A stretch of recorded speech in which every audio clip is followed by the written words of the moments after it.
Hey Balko, welcome to our channel EduPassion, and here is your biology teacher. So let's start our today's lecture with the same chapter we were discussing in our previous class, that is chapter number 8 from your NCERT book class 10. How do organisms reproduce? Reproduction कैसे हो रहा था हमने उसके बारे में बात की थी. We have talked about the introduction part, the differences between the asexual reproduction, सब कुछ हम कंप्लीट कर चुके हैं. And today we will start the sexual reproduction.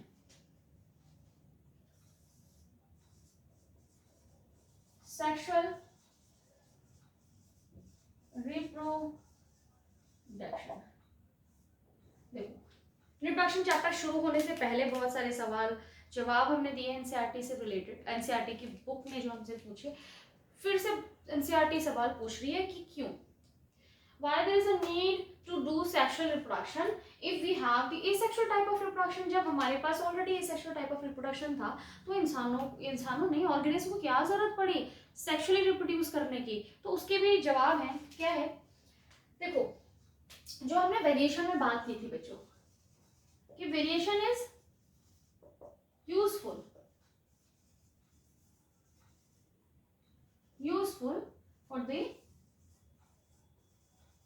for the survival of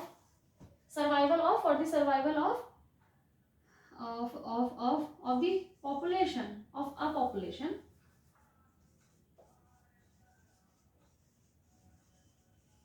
over a time. एक टाइम तक, मतलब ऐसा नहीं कि अभी बचा लिया बाद में देखा जाएगा. ओवर द टाइम आपकी टाइम चेंज हो रहा है ना, निशे चेंज हो रहे हैं, तो हमको वेरिएंट बनना पड़ेगा, हमें वेरिएशंस लानी पड़ेगी जिसकी वजह से हम क्या है आगे जो भी निशे चेंज होगा उसको अडेप्ट कर सकें. तो ये जो वेरिएशन हमारा यूजफुल कंपोनेंट था जो हमने अडेप्ट किया या ऑर्गेनिज्म ने अडेप्ट किया, वो आ कैसे रहा था? वेरिएशन का रीजन क्या था? वेरिएशन का रीजन था जब भी आपके एक ऑर्गेनिज्म से दूसरा ऑर्गेनिज्म प्रोड्यूस होता है तो उसका जेनेटिक मटेरियल डुप्लीकेट होता है. क्या होता है? डुप्लीकेशन, या आप इसको कॉपिंग बोलेंगे. कॉपिंग ही क्या है हमारा? रेप्लिकेशन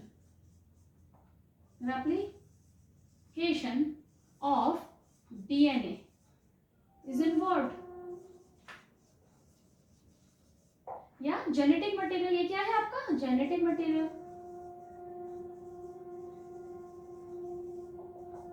क्यों जरूरी है? जेनेटिक मटेरियल के पास ही सारी इंफॉर्मेशन सेव्ड है, आपकी स्टोर्ड है कि आगे मैंने या इस पर्टिकुलर ऑर्गेनिज्म को कैसे बनना है, उसकी इंफॉर्मेशन कहाँ है? जेनेटिक मटेरियल में है.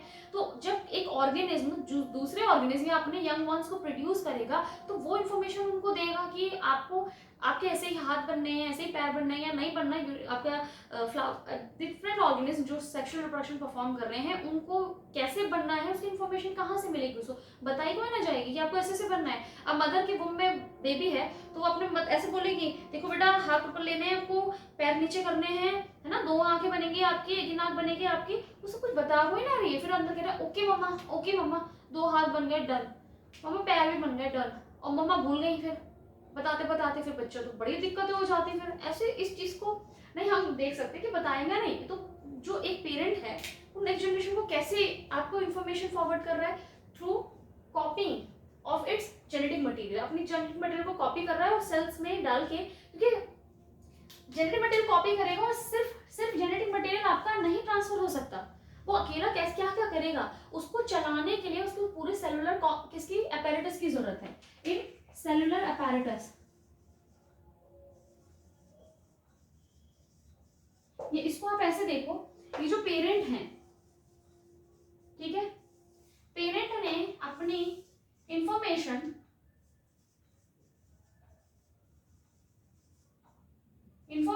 पास ऑन की कहां पर? अपने ऑफस्प्रिंग में. ऑफस्प्रिंग उनके जो नेक्स्ट जनरेशन है उसको, ठीक है, उनके बच्चे. इंफॉर्मेशन पास ऑन की किसकी हेल्प से? जेनेटिक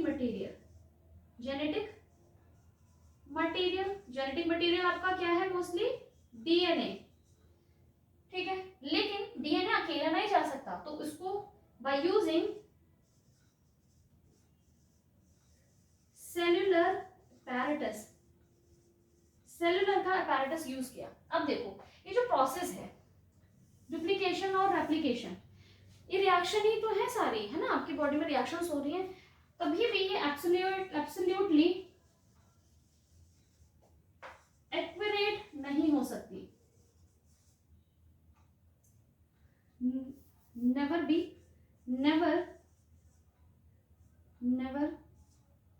एब्सोल्युटली एक्यूरेट नहीं होगी। रिएक्शन में कुछ ना सारे फैक्टर्स रिस्पॉन्सिबल होते हैं, फैक्टर थोड़े से चेंज हुआ रिएक्शन में भी चेंजेस होंगी, जिसकी वजह से क्या है आपकी नेवर बी एब्सोल्युटली एक्यूरेट, जिसकी वजह से ये रिएक्शन एक्यूरेट नहीं है, तो आपको क्या आएगा, वेरिएंट्स बनेंगे, फॉर्म्स क्या फॉर्म कर रहे हैं, वेरिएंट्स। लेकिन ये जो वेरिएंट्स है ना बच्चों, बहुत बहुत माइन्यूट सा फर्क आ रहा है, बहुत माइन्यूट सा, अगर ज्यादा आएगा तो म्यूटेशन हो जाएगा, तो हो सकता है कि डेथ भी हो जाए ऑर्गेनिज्म की, तो माइन्यूट ही रखना है उसे, बहुत कम ही रखना है चेंजेस, वेरिएशन। लेकिन ये वेरिएंट्स क्या है, जो मल्टी सेलुलर ऑर्गेनिज्म बड़ी बॉडीज हैं, ये छोटी यूनिसेलुलर के लिए ठीक है, ये सारा क्या था यूनिसेलुलर के लिए ठीक है, उनमें भी वेरिएशंस आ रहे थे, इस तरह से आ रहे थे, कोई बात नहीं। लेकिन जब हम बात करते हैं मल्टी सेलुलर ऑर्गेनिज्म की, कॉम्प्लेक्सिटी हमारी बॉडी में बढ़ गई, तो हमारी क्या है, वही होता है ना, जब हम थोड़े कमा रहे होते हैं तो हमारे खर्चे छोटे होते हैं, हमारी कमाई बढ़ती रहती है, हम तो फिर अपने आप को वो चौथे माले पे समझते हैं, अब तो भाई हमसे कोई बड़ा नहीं है, खर्चे कर रहे हैं, बिल्कुल लग्जरियस लाइफ ही जी रही है, अपने पैसे आते, मतलब सब कुछ बढ़ा लिया अपने, अपग्रेड कर रहे हैं। तो आपकी बॉडी में तो कॉम्प्लेक्सिटी में इंक्रीज हुई है, तो आप भी क्या करेंगे, ये मेथड के साथ साथ में आपने कुछ और अडेप्ट करना है, आपने जो भी सेक्सुअली रिप्रोड्यूसिंग ऑर्गेनिज्म है वो कुछ और चीजें अडेप्ट करेंगे, जिसकी वजह से उनके अंदर और ज्यादा वेरिएशंस आ सके, पेरेंट्स से ज्यादा। तो इसकी वजह से हमारा जो ऑर्गेनिज्म होते हैं वो यूज करते हैं sexual reproduction, mode of reproduction called as sexual reproduction. उसमें होता क्या है कि दो पेरेंट्स इन्वॉल्व होंगे, कैसे वेरिएशन आएगा, पेरेंट्स क्या है, दो इन्वॉल्व हो रहे हैं, एक फीमेल ऑलवेज पॉजिटिव, मेल घुमक्कड़, ठीक है। फीमेल जो आपकी प्रोड्यूस करेगी चीजें, जो भी आपके सेल देगी, उसमें आधे कैरेक्टर आएंगे 50% यहाँ कैरेक्टर आएंगे, ये दोनों मिलेंगे 100% कैरेक्टर हो जाएंगे। लेकिन ये जो होंगे विद वेरिएशंस, इन दोनों के कॉम्बिनेशन से भी तो बहुत सारे वेरिएशंस होंगे। तो ये सेक्सुअल रिप्रोडक्शन का सिग्निफिकेंट रोल है, जिसकी वजह से आपके नेचर में सेक्सुअल रिप्रोडक्शन का बहुत बड़ा सिग्निफिकेंट रोल है इन टर्म्स ऑफ वेरिएशंस, ठीक है। इन मल्टी सेलुलर ऑर्गेनिज्म या फिर मोर कॉम्प्लेक्स ऑर्गेनिज्म, जितने कॉम्प्लेक्सिटी बढ़ती रहती है ऑर्गेनिज्म की, वहां पे नीड होती है ज्यादा वेरिएशंस की। लेकिन यहाँ वेरिएशन करेंगे तो म्यूटेशन हो जाएगी, प्रॉब्लम क्रिएट हो जाएगी। तो हम वेरिएशंस कैसे इंक्लूड करते हैं, दो पेरेंट्स को ले लिया, उनका कॉम्बिनेशन लिया, उनका लिया, और बाद में जैसे आपका ये जो मार्कर है ना ग्रीन वाला, चल नहीं रहा था, है ना, तो अब बोर्ड पे दिख नहीं रहा था, बच्चों ने कहा कि ग्रीन वाला मार्कर मैम दिख नहीं रहा उसमें, तो मैंने क्या किया, इस मार्कर में अब थोड़ा लाइट हो गया फिर से, मैंने क्या करा, ग्रीन इंक फिर ब्लू इंक फिर ग्रीन ब्लू मिक्स कर दी, मिक्स करने के बाद में ये डार्कन हो गया। कॉम्बिनेशन, वेरिएशंस, अडेप्टेबिलिटी, अगर ये अडेप्ट नहीं करता ना, मैं अडेप्ट नहीं कराती इसको, ये चेंजेस, तो ये बेचारा यहाँ काम नहीं आ रहा, तो उसको मैं साइड में रख के छोड़ देती।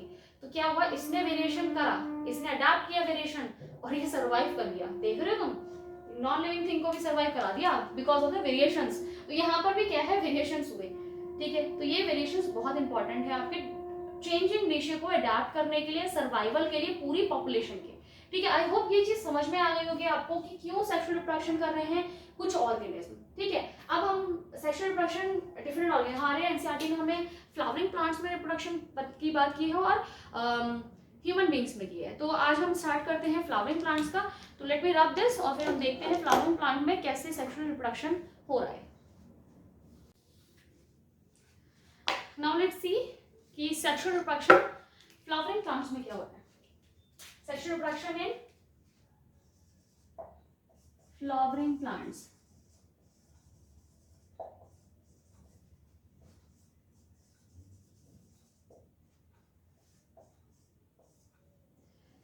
सबसे पहले फ्लावरिंग प्लांट्स को बोलते क्या है बच्चों आप, एंजियोस्पर्म्स। ये एंजियोस्पर्म की कैटेगरी में आते हैं। जो भी प्लांट फ्लावरिंग होते हैं, जो फ्लावर देते हैं आपको, जो भी प्लांट आपको दिख जाए जिसमें फ्लावर है, वो आपके एंजियोस्पर्म कैटेगरी में आ जाते हैं, ठीक है। फ्लावरिंग प्लांट्स क्या है, एंजियोस्पर्म्स है। अब इनमें सेक्सुअल रिप्रोडक्शन क्या हो रहा है, देखो सेक्सुअल रिप्रोडक्शन के पहले हम बात कर लेते हैं होगा क्या इसमें। सेक्सुअल रिप्रोडक्शन में आपके फ्यूजन ऑफ गैमेट होगा। क्या होगा आपके, फ्यूजन ऑफ गैमेट,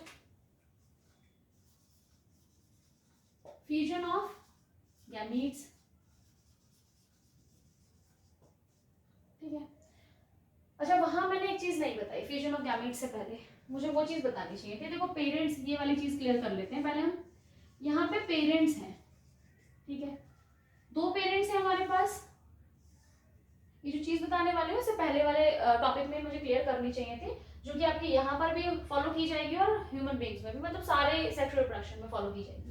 पेरेंट्स आपके दो तरीके के हैं यहाँ पर, आपके फीमेल एंड मेल, ठीक है। इनकी कैटेगरीज कैसे कैटेगराइज की गई है, जो पहले इनको कैटेगराइज किया गया था सेक्सुअल रिप्रोडक्शन में, तो दो तरीके के गैमीट बन रहे थे। जो गैमीट्स हैं, जो सेल्स हैं आगे जाने वाली हैं, गैमीट्स या जर्म सेल या आपके सेक्स सेल्स, ये सेल्स जो हैं आपकी वो क्या थी, आपके दो तरीके की मिलती थी आपको मेनली, क्योंकि ये सेल्स हैं कहीं ना कोई खाना वाना रखते होंगे। तो मतलब स्टार्टिंग में क्या था, दोनों सेल्स एक जैसी हुआ करती थी, फिर चेंजेस हुए, तो एक मोटाइल होती थी, एक नॉन मोटाइल होती थी, नॉन मोटाइल होती थी, एक मोटाइल होती थी, ठीक है। और एक के पास स्टोर्ड फूड होता था और एक के पास नहीं होता था। तो जो स्टोर्ड फूड रख रहा है, जो नॉन मोटाइल है, उसको फीमेल कहने लगे। घुमक्कड़ नहीं है, देखो नॉन मोटाइल है ना, मोटाइल का मतलब क्या है, जो एबिलिटी है डिसलोकेट, मतलब मूवमेंट की, मूवमेंट नहीं, डिसलोकेशन, लोकेशन चेंज करने की, यही बोलेंगे इसको। मतलब आप क्या कह रहे हैं, एक जगह से दूसरी जगह जाने के लिए जो आपके अंदर एबिलिटी है, ठीक है, मूव करने की, दैट इज मोटाइल, मोटिलिटी, ठीक है। तो ये क्या है, आपके फीमेल हो गए। जो मोटाइल गैमीट्स थे उनको मेल गैमीट्स कह दिया गया, मेल गैमीट्स कह दिया गया, ठीक है। तभी इनका साइन इस तरह से है और फीमेल एक जगह रुकी है, स्टेबल है, ठीक है, ये चीज हो गई। अब मेल और फीमेल जो बॉडी है, अगर ये कोई सेल प्रोड्यूस करेंगे, इन्होंने सेल प्रोड्यूस करी, ठीक है, तो इनके पास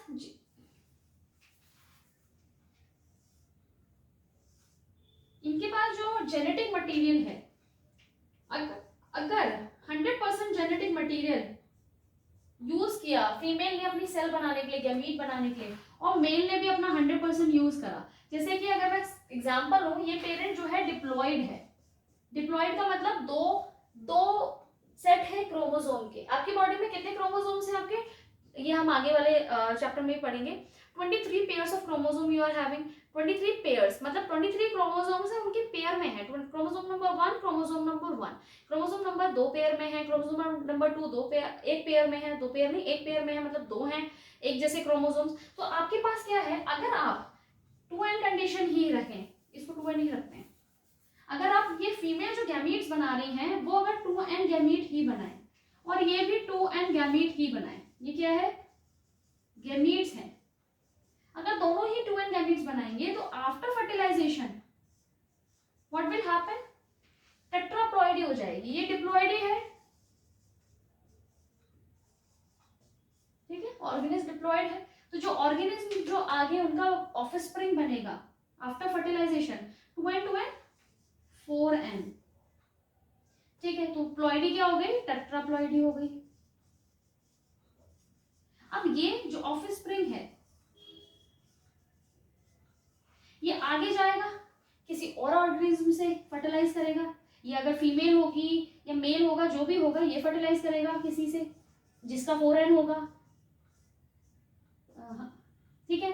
अब इन दोनों के गैमीट फॉर्मेशन क्या होंगे, 4n 4n, ठीक है। तो इनसे जो बेबी क्रिएट होगा वो क्या होगा, 8n। अब देख रहे हो कि जेनेटिक जो मेकअप है, जो क्रोमोसोम के सेट है वो बढ़ते जा रहे हैं। ये 23 क्रोमोसोम था, यहाँ पे क्या हो गया, 46 क्रोमोसोम हो गए, पेयर 46 क्रोमोसोम का पेयर हो गया। अगर ह्यूमन बीइंग्स की बात करें हम तो ये बढ़ते बढ़ते 8n कंडीशन आ गई। मतलब सोच रहे हो तुम कितना ज्यादा बढ़ेगा आगे, तो आखिर में जाके सेल के अंदर जेनेटिक मटेरियल ही रह जाएगा।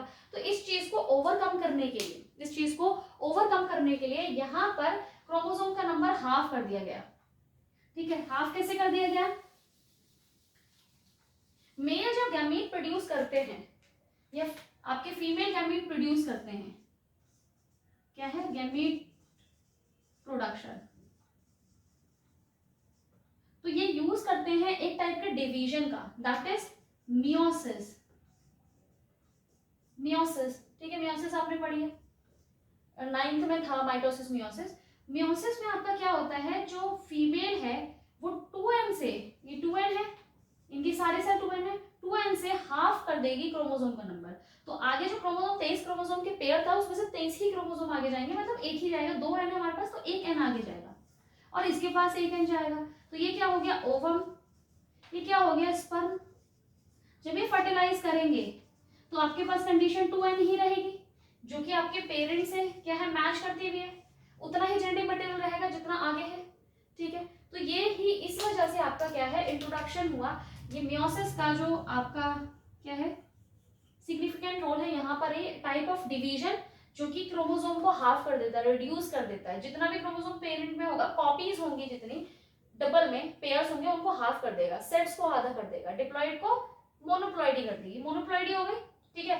ये चीज क्या है सिग्निफिकेंट रोल है या फिर कैरेक्टरिस्टिक है आपकी किसकी, सेक्सुअल रिप्रोडक्शन की। तो ये समझ में आ गई होगी आई होप। तो ये चीज यहाँ पर भी फॉलो होगी, प्लांट में भी, ठीक है।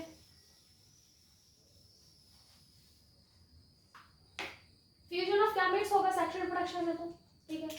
दूसरा आपका क्या होगा, पेरेंट्स दो होंगे आपके पास, मेल एंड फीमेल, जाइगोट बनेगा, ये सारी चीजें होंगी। तो फ्लावरिंग प्लांट्स में होता क्या है उसकी बात करते हैं, ये सारी चीजें इसमें भी होंगी, प्लांट में फ्लावर्स में भी होंगी। अब फ्लावर्स में होता क्या क्या चीजें हैं, सेक्सुअल रिप्रोडक्शन कहाँ कहाँ होता है, सारे फ्लावरिंग वाले प्लांट्स में होंगी। तो हम सबसे पहले क्या बात करेंगे, देखो अगर हम सेक्सुअल रिप्रोडक्शन की बात कर रहे हैं तो हमें पहले ऑर्गेनिज्म पता होना चाहिए कि ऑर्गेनिज्म है क्या। ऑर्गेनिज्म यहाँ पर जो जिसके अंदर रिप्रोडक्शन होने वाला है वो क्या है, फ्लावर। ये क्या है, रिप्रोडक्टिव ऑर्गन, रिप्रोडक्टिव सिस्टम है, सिस्टम लिखो। फ्लावर के अंदर हो रहा है जो हो रहा है। फ्लावर में होता क्या है, सबसे पहले रेड से बनाते हैं, है ना, फीमेल पार्ट नहीं, क्योंकि हमें पत्तियां भी बनानी, चलो छोड़ो। एक ऐसे बीच में होता है आपको, ठीक है, इस तरह से होता है फ्लावर, ठीक है। उसके बाद साइड से आपकी क्या निकल रही होती है, इस तरह से स्टार्क्स निकल रही होती हैं पतली पतली सी, जिसमें यहाँ पर क्या होता है, इस तरह से कुछ अटैच्ड होता है,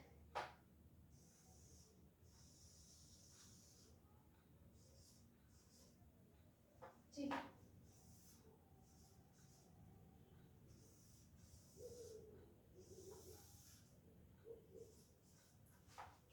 एक और बना ले,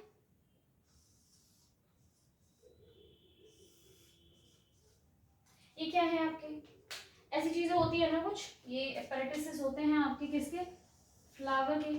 फ्लावर इसी तरह से होता है, कुछ फ्लावर्स। अब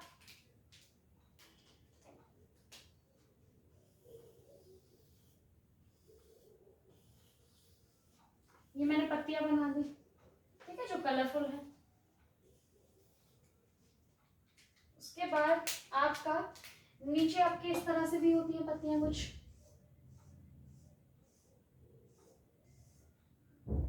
होती है, ठीक है। और यहाँ से आपके फ्लोरल स्टॉक से या फ्लोरल आपकी जो स्टेम है उससे आपके जुड़ा होता है फ्लावर, ठीक है। इस तरीके का स्ट्रक्चर होता है।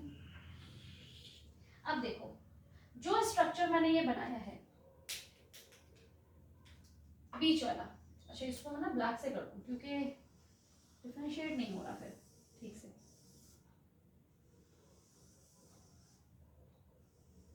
ब्लैक फ्लावर है ये,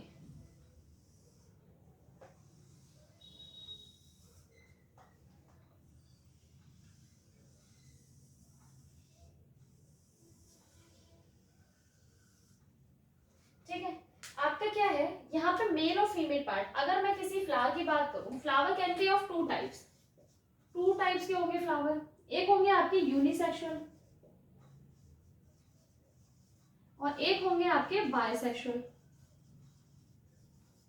यूनिसेक्सुअल में आइदर फीमेल और मेल पार्ट, या तो फीमेल पार्ट होगा या मेल पार्ट होगा, मतलब फीमेल फ्लावर होगा या फिर मेल फ्लावर होगा, वो होता है आपका यूनिसेक्सुअल फ्लावर। लेकिन अगर बायसेक्सुअल है, have both female and male part, reproductive part. अब यहाँ देखेंगे कौन से रिप्रोडक्टिव पार्ट हैं आपके, मेल और फीमेल रिप्रोडक्टिव पार्ट होते क्या हैं। ये वाला जो फ्लावर मैंने बनाया है दैट इज बायसेक्सुअल फ्लावर। अब देख लो, ये जो बीच में बना रखा है मैंने, ये चीज, ये और ये स्वॉलन पार्ट, ठीक है, ये आपका पूरा क्या होता है, ये आपका होता है फीमेल रिप्रोडक्टिव पार्ट। ऊपर ये जो प्लेटफॉर्म है, this platform, this platform is called as stigma. ये पतली सी स्टार्च जो है, पतली सी ये जो डंडी आ रही है अंदर, डंडी स्टार्च आ रही है, दैट इज स्टाइल। ठीक है, बीच में ये जो स्वॉलन पार्ट है, this is called as ovary. तो ये तीनों पार्ट मिलके बनाते हैं आपके फीमेल रिप्रोडक्टिव पार्ट, जिसको आप बोलते हैं पिस्टल या फिर कार्पल। ठीक है, दोनों नाम है, कंबाइंडली इन तीनों पार्ट को पिस्टल या कार्पल बोलेंगे आप। पिस्टल कार्पल क्या है, फीमेल रिप्रोडक्टिव पार्ट। तो मैं यहाँ पे लिख सकती हूँ, यह है पिस्टल। ठीक है, ये हो गया आपका पिस्टल। उसके बाद या तो पिस्टल होगा, आप मेल देखते हैं, मेल क्या है। उसके बाद आप ये देख रहे हैं, ये जो आपकी है बाइलोब्ड स्ट्रक्चर, इसको बोलते हैं एंथर। और ये जो जिस स्टार्च से जुड़ा है दैट इज फिलामेंट। फिलामेंट, और इन दोनों को मिलाकर भी एक नाम होगा, जैसे आपके ने फीमेल को दिया है पिस्टल, इसको बोलेंगे स्टैमेन। ठीक है, तो हमने यहां पर क्या नाम दिए हैं बच्चों, पिस्टल या फिर कार्पल। पिस्टल और कार्पल क्या है, female reproductive part, female reproductive part, female reproductive part है। इसके पास क्या क्या चीजें होती हैं, स्टिग्मा, स्टाइल और ओवरी।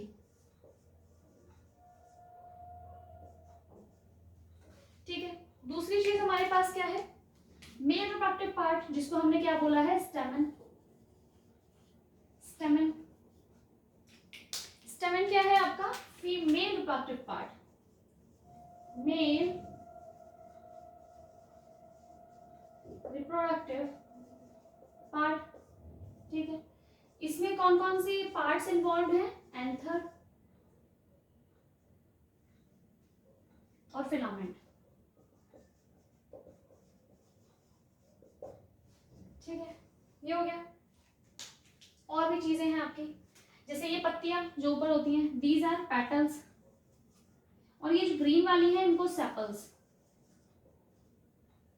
ठीक है, ये फ्लोरल एक्सिस है,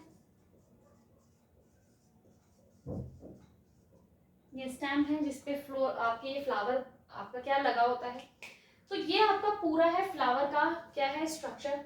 दो टाइप्स के फ्लावर आपके पास हैं, यूनिसेक्सुअल और बायसेक्सुअल। यूनिसेक्सुअल मतलब कि वो फ्लावर जिसके पास या तो पिस्टल होगा या फिर स्टेमन होगा, दोनों नहीं होंगे। वो फ्लावर्स कौन होते हैं, यूनिसेक्सुअल, मतलब उनके पास फीमेल फ्लावर भी होगा और मेल फ्लावर भी होगा, अलग अलग होंगे।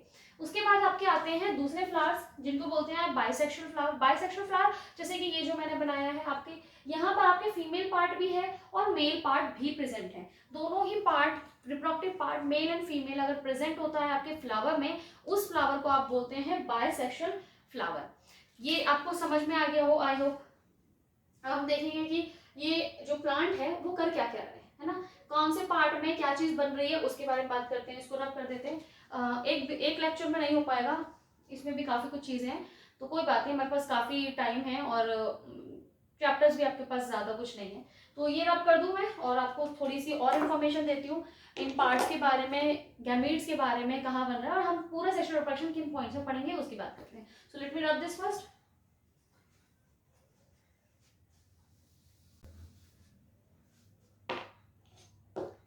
So now let's see the types of, further types of sexual reproduction, या फिर टाइप्स नहीं, आपके कौन कौन से फेजेस होते हैं, how many phases are there in sexual reproduction. Sexual reproduction में बेसिकली देखो कोई भी सेक्सुअल रिप्रोडक्शन होगा उसमें यही फेजेस आपके इन्वॉल्व होने वाले हैं. फेजेस ऑफ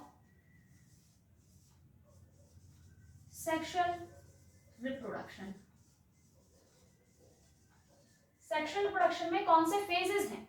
पहला phase, first pre fertilization events. Pre fertilization events. ठीक है. प्री फर्टिलाइजेशन में इवेंट्स में क्या होगा, देखो सेक्सुअल रिप्रोडक्शन में क्या होता है, दो गैमेट्स बन रहे तो दोनों गैमेट्स एक दूसरे के साथ में फ्यूज कर देते हैं, जिसको आप फर्टिलाइजेशन कहते हैं. उससे पहले में जो चीजें होंगी, आप गैमीट बनाएंगे, तो आपके प्री फर्टिलाइजेशन इवेंट्स में आपके क्या आ जाते हैं, गैमीट फॉर्मेशन. हम बनाएंगे गैमीट्स. कहाँ बनते हैं गैमीट्स, उसके बारे में बात करेंगे. गैमीट फॉर्मेशन, आपको गैमीट फॉर्मेशन पढ़ना नहीं है, बस हम थोड़ी सी बात कर लेंगे इसके बारे में. उसके बाद में, क्योंकि हम बात कर रहे हैं प्लांट्स की, तो आपके एक प्लांट से दूसरे प्लांट्स में जाने का तरीका है. आपके फ्लावर सेम फ्लावर में चलो झड़ के चला जाएगा, तो वो भी जाने का तरीका है ना, तो उसको जो आपके ट्रांसफर हो रहा है मेल गैमीट फीमेल पार्ट तक, उसको क्या बोलते हैं, पॉलिनेशन. ठीक है, ये पढ़ेंगे आप. अब फीमेल गैमीट तक पहुंच गया आपका मेल गैमीट. ठीक है, उसके बाद क्या होगा, फर्टिलाइजेशन. इसी के लिए तो सब कुछ हो रहा है, तो हम नहीं, प्लांट क्या करेंगे, फर्टिलाइजेशन. फर्टिलाइजेशन हम देखेंगे फर्टिलाइजेशन में क्या हो रहा है. Fusion of gamete. Fusion of gamete के बाद हम पढ़ेंगे तीसरा फेज, जिसको बोलते हैं आप पोस्ट फर्टिलाइजेशन फेज या इवेंट्स. पोस्ट फर्टिलाइजेशन क्या होगा, देखो अच्छा, फर्टिलाइजेशन में ही आपके हम जाइगोट के बारे में पढ़ेंगे. हम यहाँ पर ही क्या पढ़ने वाले हैं, जाइगोट फॉर्मेशन. जाइगोट फॉर्मेशन की जाइगोट बनेगा, ये चीज हम यहाँ पर पढ़ेंगे. फर्टिलाइजेशन के बाद में ही जाइगोट बनता है. पोस्ट फर्टिलाइजेशन में हम क्या पढ़ेंगे, डेवलपमेंट. ठीक है, हम क्या पढ़ेंगे, इसका डेवलपमेंट. डेवलपमेंट में ज्यादा कुछ बात नहीं करनी, थोड़ी सी बात करनी है, क्योंकि 10th में आपका इतना सारा सिलेबस नहीं है. इसके बाद हम बात करेंगे जर्मिनेशन की. ठीक है, जर्मिनेशन आप यहाँ भी इंक्लूड कर सकते हैं या फिर बाद में भी, क्योंकि जर्मिनेट करना ना करना वो सेक्सुअल रिप्रोडक्शन में नहीं आता है. लेकिन जो सीड है, जो नेक्स्ट जनरेशन का आपका सीड बना है, क्योंकि बेबी बनने से पहले आपकी क्या आती है, एक स्टेज आएगी सीड की. प्लांट ऐसे कोई ना एक और प्लांट बन गया, वो तो एसेक्सुअल में हो रहा था. सेक्सुअल रिप्रोड्यूसिंग प्लांट्स में क्या होगा, आपका बीज बनेगा, सीड बनेगा, और उससे कैसे आपका प्लांट बनेगा, दैट कम्स इन जर्मिनेशन. तो आप पोस्ट फर्टिलाइजेशन इवेंट में हम जर्मिनेशन की बात करेंगे. तो ये सारे इवेंट्स हम लोग पढ़ने वाले हैं, जिसमें गैमीट फॉर्मेशन की बात अभी कर लूं, छोड़ो इसको हम ना नेक्स्ट लेक्चर में करते हैं कवर. गैमीट फॉर्मेशन, पॉलिनेशन, ये भी ज्यादा नहीं है, इनको देखते हैं हम एक ही लेक्चर में कवर करने की कोशिश करेंगे, हो जाएगा ये एक लेक्चर में पूरा कवर हो जाएगा, क्योंकि ज्यादा नहीं है 10th में. नेक्स्ट लेक्चर में ही हम इसको कवर करते हैं एक साथ, क्योंकि बीच में छूटेगा फिर वो मजा नहीं आएगा, है ना, पूरा पढ़ने का. एक फेज पूरा फर्टिलाइजेशन एक साथ में, फर्टिलाइजेशन बोल रही हूँ, सेक्सुअल रिप्रोडक्शन कैसे हो रहा है फ्लावर प्लांट्स में एक साथ हो जाएगा, तो वो बेटर रहेगा एक ही लेक्चर में. तो यहाँ पर मैं लेक्चर एंड करती हूँ आज का. पढ़ते रहिए and God bless you all.